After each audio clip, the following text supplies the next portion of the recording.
يا أيها الذين آمنوا لا تسألوا عن أشياء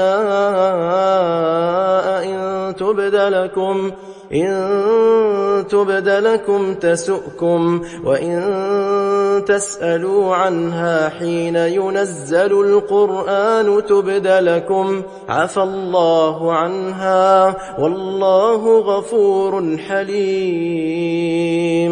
قد سألها قوم من قبلكم ثم أصبحوا بها كافرين.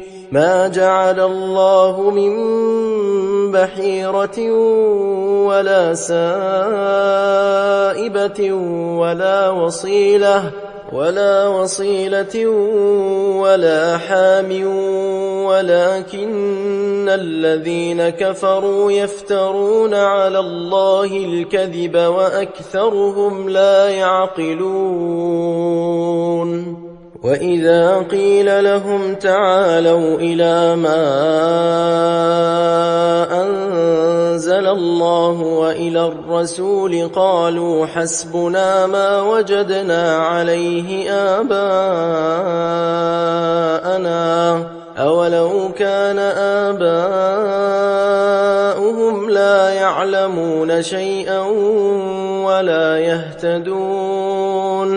يا أيها الذين آمنوا عليكم أنفسكم لا يضركم من ضل إذا اهتديتم، إلى الله مرجعكم جميعا فينبئكم بما كنتم تعملون.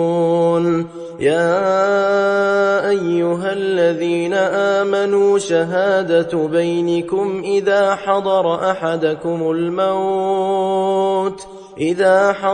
أحدكم الموت حين الوصية اثنان ذوا عدل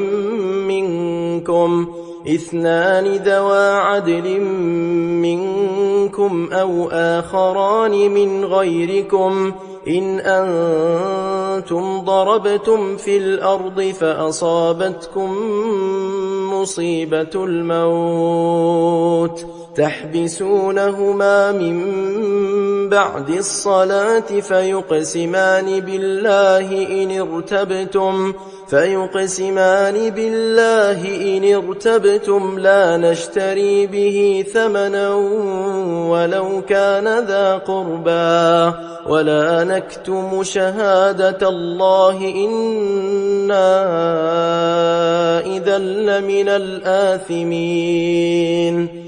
فإن عثر على أنهما استحقا إثما فآخران يقومان مقامهما من الذين استحق عليهم الأوليان فيقسمان بالله لشهادتنا